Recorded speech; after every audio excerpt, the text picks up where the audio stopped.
అనంతపురం జిల్లా తాడిపత్రి పట్టణంలో కొద్దిసేపు హైటెన్షన్ వాతావరణం నెలకొంది. భగత్ సింగ్ నగర్ కాలనీలో మాజీ మున్సిపల్ చైర్మన్ జేసీ ప్రభాకర్ రెడ్డి తన అనుచరులతో కలిసి పర్యటించారు. ఇటీవల దాడికి గురైన మాజీ కౌన్సిలర్ కొత్తపల్లి మల్లికార్జునను ఆయన పరామర్శించి పరిస్థితిని అడిగి తెలుసుకున్నారు. ఇదే కాలనీలో మాజీ ఎమ్మెల్యే కేతిరెడ్డి పెద్దిరెడ్డి నివాసం ఉండటంతో ఎలాంటి అవాంఛనీయ ఘటనలు చోటు చేసుకోకుండా పోలీసులు భారీ బందోబస్తు ఏర్పాటు చేశారు. పరామర్శ అనంతరం జేసీ ప్రభాకర్ రెడ్డి తన అనుచరులతో కలిసి నేరుగా తన నివాసానికి చేరుకున్నారు.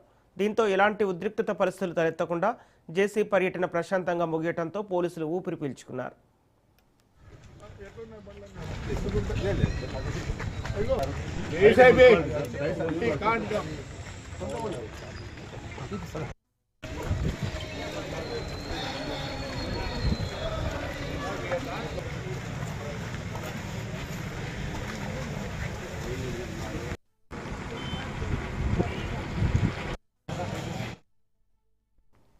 అనంతపురం జిల్లా తాడిపత్రి పట్టణంలో కొద్దిసేపు హైటెన్షన్ వాతావరణం నెలకొంది.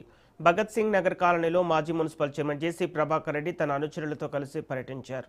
ఇటీవల దాడికి గురైన మాజీ కౌన్సిలర్ కొత్తపల్లి మల్లికార్జునను ఆయన పరామర్శించి పరిస్థితిని అడిగి తెలుసుకున్నారు. ఇదే కాలనీలో మాజీ ఎమ్మెల్యే కేతిరెడ్డి పెద్దిరెడ్డి నివాసం ఉండటంతో ఎలాంటి అవాంఛనీయ ఘటనలు చోటు చేసుకోకుండా పోలీసులు భారీ బందోబస్తు ఏర్పాటు చేశారు. పరామర్శ అనంతరం జేసీ ప్రభాకర్ రెడ్డి తన అనుచరులతో కలిసి నేరుగా తన నివాసానికి చేరుకున్నారు. దీంతో ఎలాంటి ఉద్రిక్తత పరిస్థితులు తలెత్తకుండా జేసీ పర్యటన ప్రశాంతంగా ముగియటంతో పోలీసులు ఊపిరి పీల్చుకున్నారు.